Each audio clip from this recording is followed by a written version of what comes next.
Voilà, je vous retrouve pour une petite vidéo cette semaine. Ce sera consacré aux erreurs que je fais souvent en couture et je me dis que peut-être qu'il y en a d'autres qui les font. Et voilà, je voulais vous partager mes grosses erreurs que j'essaye de ne plus faire, mais que je fais encore quand même. Et alors, je voudrais vous parler d'une rencontre incroyable que j'ai faite. J'en parlerai après. Je vous en parlerai à la fin de la vidéo. Mais on va tout de suite commencer par les plus grosses erreurs que je fais souvent en couture, qui m'obligent souvent à découdre ou à recommencer. Donc, la première erreur, c'est le fait de ne pas bien découper son tissu. Donc, en fait, quand on reçoit, quand on a un patron ou même quand on n'a pas de patron et qu'on fait ses calculs pour faire un projet, généralement, il faut respecter des marges de couture. Et dans les patrons, les marges sont souvent différentes d'un patron à l'autre. Ça veut dire que parfois c'est 1 centimètre, parfois c'est 0,5 mm, parfois c'est pas de marge de couture, donc il faut les ajouter soi-même. Et il m'est souvent arrivé de faire ça un petit peu à l'œil, vous savez bien comment je fais. C'est-à-dire que je prends mon patron, boum, boum, boum, je le mets et je me dis, ok, une marge de couture d'1 centimètre, ça a l'air d'être plus ou moins 1 centimètre et je découpe autour. Sauf que quand on veut vraiment quelque chose de bien fini et de bien taillé, 1 centimètre, 2 ou 0,8, ça change tout. Et si, imaginons que j'ai 4 pièces à mettre, donc disons même 3 devant et 2 derrière, ça fait 5 pièces, fois une marge de 0,5 d'erreur, ça peut vite faire une taille en plus ou une taille en moins. Donc là, j'essaye vraiment de faire attention et je vous conseille d'utiliser, il y a des petits outils, je vais vous mettre une photo ici en coin. Il y a un petit outil super pratique qui permet de calculer les marges en fonction de ce qu'on veut. C'est vraiment zéro, enfin, c'est pas très cher, donc ça vaut la peine. Ça, c'est la première erreur. Donc, ça, je vais essayer de faire attention. Deuxième erreur, c'est ne pas surfiler. Mais ça, je ne le fais plus. Je ne fais plus cette erreur-là. Je l'ai fait 2 ou 3 fois et après, j'ai compris. Donc, en fait, les tissus que vous recevez, les tissus en tout cas tissés, c'est-à-dire tout ce qui est coton, lin, les tissus qui ne sont pas extensibles en gros, parce que le jersey, l'overlock, l'interlock, overlock, interlock, je sais plus. Enfin bref, tous ces tissus-là, il n'y a pas forcément besoin de surfiler. Mais par contre, tout ce qui est, par exemple, le jeans, le lin, le coton, là, il faut absolument surfiler. Même si vous faites des grandes marges de couture, parce qu'en fait, ça s'effiloche et au lavage, ça s'effiloche encore plus et donc vos coutures ne sont pas du tout solides et ça risque de se désolidariser assez rapidement. J'en ai fait les frais. Au début, je ne savais pas tout ça. On ne vous dit pas toujours dans les patrons, surfiler telle pièce, surfiler ceci. Voilà, il faut faire un peu ces erreurs pour apprendre. Et donc ça, c'est super important. On n'a pas besoin d'une surjeteuse pour le faire. On peut tout simplement le faire avec le poids zigzag de la machine. Mais évidemment, avec la surjeteuse, c'est bien plus propre et bien plus professionnel. Mais bon, voilà, chacun son budget. Moi, j'ai pas le budget pour acheter une surjeteuse. Donc voilà, je fais avec le poids zigzag et ça fonctionne très bien. Mais c'est vrai que quand on veut un rendu vraiment comme en magasin, voilà, vous n'avez pas le rendu du magasin. Mais c'est tout à fait valable. Hein. Je fais des très beaux ourlets malgré tout. Hein. Alors, une autre erreur que je faisais encore il y a peu, c'est de ne pas laver les tissus. Donc en fait, quand on achète ces tissus, on les reçoit ou bien on va les chercher au magasin, on les ramène, on est super excités, des nouveaux tissus. Sauf que le problème, c'est qu'il faut les laver absolument. D'une part parce qu'ils peuvent rétrécir ou même perdre un peu de la couleur. Enfin, imaginons vous avez un billet hyper rouge et puis vous ne lavez pas votre tissu d'étain et il devient rouge clair. Enfin, ça arrive quoi. Et alors surtout ça rétrécit. Mais alors troisième raison, c'est qu'on ne sait pas trop toujours d'où viennent les tissus, même si bon, on essaye tous de faire un peu attention à ce qu'on achète. malgré tout, c'est stocké dans des hangars, il y a des produits chimiques dessus.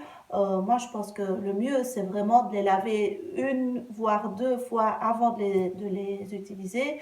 Et puis, c'est beaucoup plus agréable, parce qu'il y a certains tissus, ils puent, excusez-moi du mot, ils puent. Il faut vraiment les laver pour coudre. Voilà, on se rend compte très vite que c'est pas très frais. Donc, n'hésitez pas à bien laver vos tissus, ça vous évitera pas mal de désagréments par après.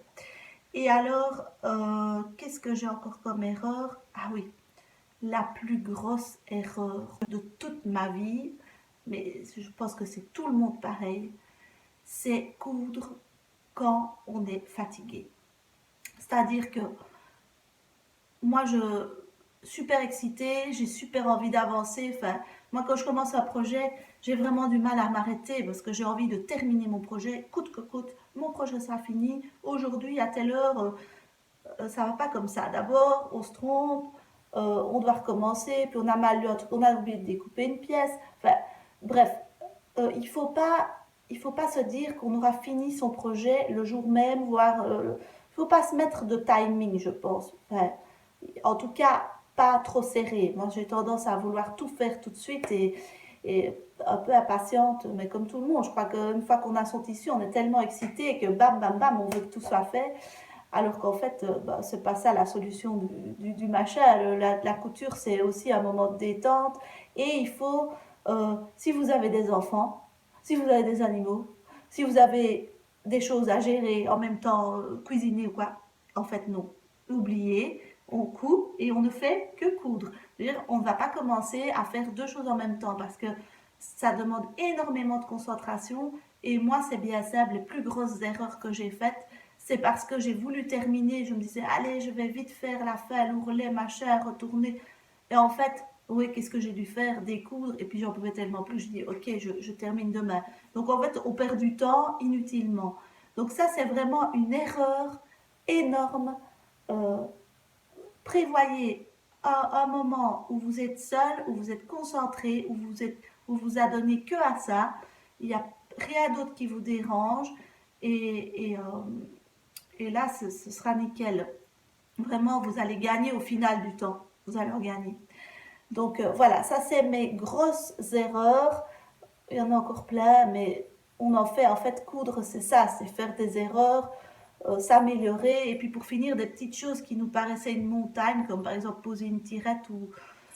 Moi, je me souviens, la première tirette que j'ai posée, je me suis dit, oh là là là, ça va pas aller. Et en fait, maintenant, les tirettes, bah, c'est assez, ça va, j'en ai fait plusieurs, donc maintenant je commence à comprendre, mais je me trompe encore, hein. Il y a encore des choses qui ne sont pas parfaites dans les raccords, dans les machins, mais voilà, petit à petit on apprend et puis on est fier de porter un vêtement, où on a vraiment choisi tout de A à Z, et ça c'est quand même agréable, et puis ça a été cousu pas par des petits chinois dans une cave, quoi.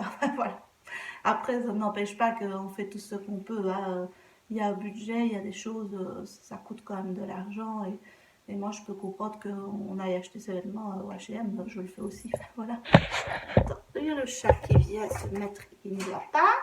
Petit chat. Et donc voilà. Alors maintenant, je vais vous parler d'un truc qui me tient super fort à cœur. J'ai rencontré cette semaine une abonnée de la chaîne. Est-ce que je peux parler d'abonnée? Ça me fait super bizarre, c'est super drôle. Mais en fait, j'ai rencontré Bernadette Lecomte, donc Bernadette, qui est une couturière incroyable. En fait, elle m'a envoyé un petit message un jour en me disant qu'elle aimait bien mes petites vidéos et tout ça. Et elle m'a dit, ben voilà, moi, j'ai un certain âge, j'ai beaucoup de tissus à la maison, je sais que je ne coudrais pas tout, j'ai beaucoup de livres, je vois que tu aimes bien le patchwork, est-ce qu'on ne se verrait pas pour un peu échanger, voilà, que je te donne des tissus? Je dis, bah écoute, d'accord, elle habite à Ciney en Belgique, et donc c'est pas tout près de chez moi, mais allez, on part en expédition avec mes deux petites filles, et on est allé chez Bernadette. Et alors là, c'était la caverne d'Ali Baba. Elle fait un travail, mais c'est magnifique. D'ailleurs, je vais vous mettre des photos, comme ça vous voyez pendant que je parle son travail. C'est, enfin, en plus, elle dit qu'il y a des défauts, que c'est pas bien fait, que ceci, que cela. Mais en fait, c'est magnifique ce qu'elle fait. Ben, j'en suis restée bouche bée. On observait avec mes filles tous les petits détails de ces, de ces patchwork. Franchement, Bernadette, je te remercie beaucoup pour ce moment. Et alors, ben, elle m'a donné des centaines de livres de patchwork et elle m'a donné du tissu et du tissu et du tissu. Mais quelle générosité! Enfin, tout est en super bon état, tout est magnifique. Enfin, c'est incroyable. Je me dis, voilà, je fais mes petites vidéos sympathiquement, voilà, ça m'amuse. Et en fait, au final, je fais des rencontres. C'est déjà la deuxième personne que je rencontre grâce à mes vidéos. Il y avait aussi Michel qui était venu chercher mes chutes de tissu. Enfin bref. Et donc, mais c'est génial, quoi. J'étais, j'avais des étoiles dans les yeux. Je me dis, mais cette dame, il y a des patchworks qui lui ont pris un an ou deux ou trois. Enfin, c'est tellement. Enfin, c'est incroyable. Donc, je voulais vous le partager. Remercier vraiment Bernadette pour ce beau moment et pour tout ce qu'elle m'a donné. C'est d'une valeur inestimable. Vraiment un grand merci. Et alors j'ai décidé, parce que Bernadette, elle m'a un peu incitée, elle m'a dit, je te donne, mais il faudra aussi que tu me fasses un petit patchwork un jour, que je vois que tu utilises mes tissus. Alors évidemment, Bernadette, je vais le faire. Et alors, je vais le faire et je me suis dit, voilà, je me suis mise un petit défi à moi-même. À chaque fois que je couds, je vais coudre un carré de patchwork. Donc je vais choisir, il y a un livre dans ces livres où il y a des, tous les modèles de carrés de patchwork et je choisirai chaque fois un modèle. Parfois je ferai les mêmes, je ne sais pas encore très bien, pour à la fin me faire un nouveau couvre-lit. Donc ça, je ne sais pas combien de temps ça va me prendre, ça me prendra peut-être 2, 3 ans, on verra bien. Et chaque fois je vous montrerai le carré que j'ai fait. Et en parallèle, je propose que ceux qui ont envie fassent le défi aussi et fassent les mêmes carrés que moi, mais peut-être dans des autres couleurs ou bien d'autres carrés, peu importe. Et vous me postez vos photos, qu'on voit un peu. Enfin, voilà, ce sera un truc de longue haleine. Bon, j'espère que j'arriverai à le faire à chaque fois, mais j'ai vraiment envie de m'y tenir. Et donc, chaque fois, je ferai un carré différent. Je vais choisir des teintes, voilà, pour mon couvre-lit qui ira dans ma chambre. Mais bon, peu importe, en fait, un couvre-lit, ça peut être de toutes les couleurs. Enfin, je vais un petit peu voir, je ne sais pas encore. Mais donc, la prochaine fois que je fais une vidéo, je vais essayer d'en faire une pour la semaine prochaine, mais je ne vous promets rien parce que j'ai vraiment beaucoup de travail pour le moment. Euh, je, je vous montrerai chaque fois donc un petit carré de patchwork. Et puis au final, j'assemblerai tous les carrés. Mais donc ça veut dire qu'un carré, ce sera avec...